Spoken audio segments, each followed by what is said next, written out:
Hey guys, welcome to my YouTube channel, or welcome back if you've been here before. My name is Liz and this is Let's Get Lizical, where we do everything card making. Today we're going to be doing a 3D box card with my cloud cut file, but we're going to be using it for a different purpose. So I have cut it all in black. We're going to make a space scene with this today, which I think will be fun. So I cut all the panels. So this is the back part. Oh, I'm sorry, a little off camera there. The back with the sides, and then these are the three inserts, which I've made different heights. Plus you'll add them, I guess you can add them at whatever height you want along these side panels, but I usually butt up the edge corner here to the end of the slope that I have set up here. So we'll go like this, and then about every so often you'll add another layer. It's probably hard to see with the black right now, but this will layer up, and then you'll just have a bunch of clouds. You can add ink blending on top of this. I might add some with some Distress Oxide inks just to add a bit of color here and there. But what I'm going to do for the planets is use this Simon Says stamp, You Are My Universe stamp set. I bought this a few years ago. Yeah, 2023. I love space theme cards as much as I love like ocean theme cards. I probably do ocean theme cards more often, but I do like doing space themes as well. And I think it's such a fun layering set. I do have some issues with it. I haven't used it yet. And then the back of the packaging is not informative at all for anything other than the name and the style number. But they do have a print.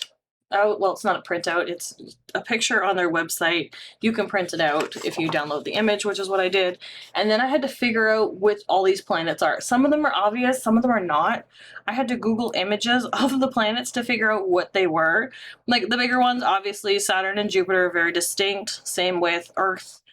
Mars is the red planet. These Venus, again, these ones were a little bit more obvious, but then I was confused as to which ones were the other ones, because there's just like some strange color blocking going on here. I'm not sure if it's accurate. It might be as accurate as it can be, but from my understanding, this is Neptune, this is Uranus, Pluto, which was included, I believe, could be a moon, but I think it's Pluto with the markings that are on it, and then Mercury, which doesn't have much texture to it, but it's a little weird, but that's fine.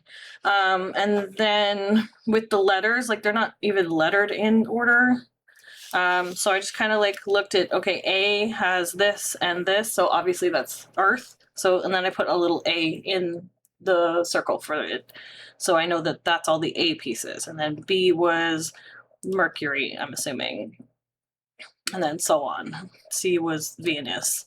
So again, like I labeled these to the best of my ability. I would prefer that to either be included in with the packaging or included on the image on the website, just for a little bit more clarity, because obviously the designer knows how it gets put together. My other problem with the set is you're adding lighter colors on top of darker colors. So instead of having like this section cut out of the background color, it's just layering on top. The only way you would be able to do that with dye inks is to either use like a pigment ink on top of it in that lighter color, or you can stamp it in white, let that dry, and then go over it with the lighter color of what's required. So like this one, you're supposed to use a darker blue for the background and then a lighter blue on top. So you would need to stamp the darker blue background, the white pigment ink, again, let it dry, and then stamp a lighter blue on top of it so that you get this definitive line here. Otherwise, if you stamp this on top of this, it's just going to give you a darker strip. So like a few of these planets, it's fine. Like maybe this one, you could just switch out the color so that this was the lighter one, this was the darker one. It's stripy, it doesn't matter as much. This one does make sense, it's fine. This one, again, is fine as long as you're stamping this as the darker color. but when it comes to like Earth and Neptune and Mars, there are lighter colors layered on top, which again does not make sense layering wise. So I would have preferred that this area was cut out of the circle itself, but we'll try doing it with another method after. I think I'm going to use the white pigment ink method. But I also brought out some oxide inks so I could try it with that. So I have a lighter green that I could use for the earth. It is cracked pistachio, so it's not necessarily the best color, but I will try both methods in this video, and then I'll discuss it while we go through it. Otherwise, again, like this one I could switch out so that the lighter color gets first, and then this is the darker color, but yeah, so that's my only problem with this set. It should have been a little bit more thought through. This is a little bit lazy to me, doing it this way. But that's just my opinion. If anybody else has an opinion, let me know. So I will move over to voiceover and start assembling some of these planets. I did decide just to do 4 of them. I'm going to put Love You Forever and Beyond in this top corner with some heat embossing in white. And then I will use Earth, Venus, Saturn, and I think I'll use Mars. So I'm just going to use a mixture of the planet. Jupiter's way too big for this card size. If I was doing a full A2 size or a 5x7, I would definitely use this one. But for this size, it's just too big. And you can see that by just kind of like lining up what planets are. Like it would take almost the entire background, because then once you layer in your things, it's going to get covered, which is fine. If you want it there, you can add it. If not, you can just work with the smaller planets. You don't need to have them all in there. Again, I'm only going to be doing 4 for this card. I might stamp a few of these stars in the background as well in the white while I'm embossing, but I'll make sure I do that before I assemble, and try to remember to do that before I assemble. So maybe we'll do heat embossing first, because that'll be the quickest. And then I will move on to stamping of this, but this video is going to be a little bit choppy anyway. I'm filming this probably a month or longer before it goes up, just because I want to give this card to somebody. And I did want to do a video for this eventually. I have another idea for this set as well, using a different color, so I will probably assemble that one off camera and then just show it to you at the end of this video. I might just like pop in after and just show you the card finished, because it's not really going to be much different for assembly. It'll just be using different images to do the scene. So yeah. Anyway, I will again move over to voiceover.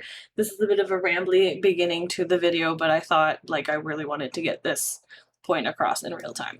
So I will move over to voiceover and work on the card and talk some more through. Hey guys, voiceover Liz here. So just to start the card, I'm going to heat emboss the sentiment on the back panel in white. I will ink blend over the top of it with the oxide inks. I'm just going to be doing the tops of the clouds on each layer. This back layer will get all 3 colors, and then each insert gets its own individual color. So I used Twisted Citron, Mermaid Lagoon, and Wilted Violet, because I tend to use those colors when I do like starry backgrounds anyway. Sometimes I'll mix in like a yellow, but this time I decided to stick with the cooler tones. And just did a little bit on like the top and then kind of like blended it into nothing. I didn't want it to have too much color. I still wanted that black dark sky, but just adding this little bit does help. The Wilted Violet doesn't show up as good as the Mermaid Lagoon and the Twisted Citron, just because it's a bit of a darker color, but it still shows up. So we did that one on the front, and the Mermaid Lagoon was on the back, the Twisted Citron in the middle. And again, I did all 3 on the back panel, and I just did it in order from left to right that I did from back to front. So it's blue, green, purple. I really like how this one turned out. You could do it where you ink blend all the panels in the black with the colors to get like a more tie-dye spacey effect, which I've done before. But starting with the black cardstock and working with the oxide inks really helps save on time, and you don't have to do as much ink blending. So either technique will work, but I just decided to do it this way. So for the planets, I started with Earth and I did it in both methods because I wanted to see which one looked better. In the end, they pretty much looked the same, so you could do either of these techniques depending on which inks you have. This first one here, for some reason, I think it was my cadet ink, the foam on the ink cube, for some reason, was pretty much trashed the one day when I opened it. I'm not sure what happened to it. Maybe because I've used that one the most out of my set of those colors. I think it's Marine, Cadet, and Royal. I tend to use Marine and Cadet quite a bit. But anyway, I had the re-inker for it because I do use the color a lot. So instead of using the ink pad I no longer have, I just put like a dot of the re-inker on my Misty here because I have like a clear sheet of plastic over this grip mat. And I used it kind of like a palette. I used a sponge and dabbed it on. And that's the way probably I will use this color from now on because I may or may not buy full ink pads at one point, but right now the ink cubes are fine because I don't do a lot of this layering stamping. And when I do stamping, it's usually just for sentiments and stuff. For the most part, sometimes I'll use it for line work, but anyway. So that's the way I did that one. And I did it with the Twisted Citron for the land masses. And then for the second one, I did it with the white pigment ink. I stamped and then dried it a few times. And then I used the Positively Saturated ink in the Perfection color. And once it dries, they, again, pretty much look exactly the same. I think I misaligned the one with the white a little bit, which is why I went with the one for the oxide. But both techniques work, both pretty much look the same. So if you have oxide inks, do oxide inks. If you don't, just buy yourself a white pigment ink so that you can do the other technique. For Saturn, I struggled a little bit with this one. Actually, a lot of it. There's so many stripes on this, it was hard for me to line up. And I got it wrong because I knew like that middle part should not be filled in. I ended up stamping this one, I think, like 4 times. There's the first one, which didn't work. The second one was a little splotchy, like I know it's going to dry back a little bit more solid, but I decided just to start again. And then I also didn't have room for Saturn's rings, which I should have thought of when I stamped that second one, so I had to move it. And then here I am again trying to line it up. Eventually I will move over to stamping the rings first, which is a little bit more helpful just because it was harder for me to see with just that white line missing. And then I will also pull out the packaging at one point to line up where these stripes go. I just kind of like move the acetate sheet around to see where the image should stamp. But we're going to do the rings first, which I did in Latte and Cappuccino.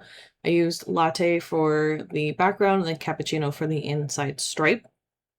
It just was a lighter color that was tonally the same as what I was using for the background. I know the image shows them in grays, but I know usually when you see pictures of the rings, they're in like browns and grays and like the mixture.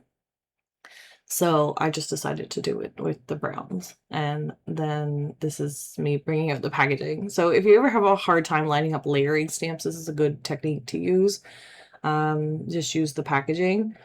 Ideally, I think companies should probably provide an additional acetate sheet when they do layering sets so that you don't have to take stamps off to do this, because it is easier to line up when you have that acetate sheet, and then you need to be able to like stamp your door down on it, or I guess like you could do what I did and take it off and then put it back on in the proper direction. But I think it would just be easier just to have a separate acetate sheet so that you could use it for lining up. Like it's a technique I learned from, I think, Jennifer McGuire, one of her videos, and I use it usually with my I think it's Mod Fruit Bowl from Altenew, because it's they're easy to line up because they're circles, but at the same time you can be slightly off with the color and then it just throws it off. And then this set doesn't come with dies or anything, so you do have to fussy cut things, so you can fix it a little bit when you're fussy cutting just to like smooth out the curves and everything. Or if you have a brother scan and cut, you can cut it out. I ended up just fussy cutting though because I was too lazy to use my scan and cut that day. And they're circles, so they're simple enough to cut out. And then for this one, I had stamped Uranus for Venus, and then went to the correct planet and then stamped Uranus in the blue and Venus is in the oranges. I did the same colors as Saturn, but then I realized that the planets were A, too similar, and B, Saturn was too dark. So I am going to do Saturn again, but this time, instead of stamping the cantaloupe and the sherbet, which is what I did the last time, I'm going to stamp the cantaloupe for both the background and the stripes, and then it just makes them slightly darker and gives it a little bit of texture without having to add a different darker color. I did stamp it twice. Again, it does dry back and kind of blend in, so it does look a little bit more tonal in the finished product, but I do like the look of double stamping the same color for this particular planet. So I would probably do it again that way in the future. And I think this would be like a fun card to do the planets in different colors as well. Maybe like do like a rainbow of colors instead of like the standard colors of the planets. And maybe do this in like pinks and purples or something, you know, just like a fun, unrealistic kind of thing. Usually when I do cards, I like to color things the way they should be, which is something I get stuck in, I guess, because I'm just like, oh, this is, you know, a fox. It should be colored oranges and blacks and whites. And like, this is Saturn, so it needs to be in like tans and oranges and stuff like that, because that's what it is. But you can go outside of the traditional colors and do whatever you want. I have done cards where I've colored penguins in rainbow colors, you know, like just do something outside the box for a change, but generally I do color things the way they should be colored. So this is just me fussy cutting all of the planets out, and then I'm going to assemble my cards so that I can place them. For these, I'm just doing all of the left side again, because that's normally what I do. I work from back to front on the left side, and then I glue all the tabs down on the right. And this particular card, I think, is a little bit different than some of my other ones. All of the inserts are the same, but sometimes I do it so that it's like 1.5 inches on the side instead of 2 inches. I think this one is 2 inches because it was like an older one. My newer ones, I think I do 1.5 inches, just so you can like evenly space the inserts, because there's 2 inserts. So you would put an insert every 1/2 inch. This one, you kind of have to space them out a little bit more than that, or you can cut more panels and add them in. Like, you don't just have to do the 3 panels it comes in. You can cut them twice if you want and do 6, or you can do 1 of the back, 2 of the middle, 1 of the front, or whatever, you know. And just kind of like work around adding more layers into this. I didn't do all of the planets, so I'm not doing the whole solar system, but I just did the ones that I thought would look cool together. I am going to do Mars eventually too, because I felt like it needed 1 more planet, because I did 4. 5 looks better. And then Earth here, I'm going to prop up on some acetate and just make it like kind of hang up a little bit higher. And these are also not in order. If you're doing it in order, you would do Venus first, then Mars, then Earth, and then Saturn, with some planets in between that we're missing, but that should be the order it goes in. But I decided to put little tiny Mars at the front, just for an additional pop of color as well. He's the only red planet on this card, because I didn't want to use the colors I already had. Like, as much as I don't like to introduce too many colors, sometimes it's necessary. I didn't want to do another orange planet because I already had Venus at the front there. I didn't want to do another blue planet because I already had like Earth and Uranus in there. So I just decided to do standard red colors for Mars. And I think it pops and it looks nice and it helps finish off the card. And just to add a few little stars in the background, I have this, it's called Bling, from Michael's Recollections collection. And it's just like little holographic stars. So I put those on each layer throughout the background just for a little bling. And that's our card for today.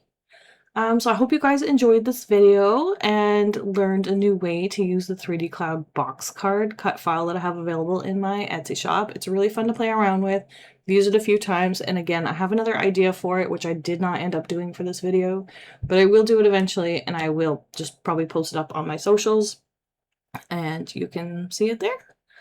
But thanks again for joining me for today, guys. If you like this video, please give it a thumbs up, comment down below, and let me know your thoughts. If you're not already subscribed to my channel, please subscribe because I'd love to have you here, and make sure you follow me over on Instagram and or Facebook for additional content.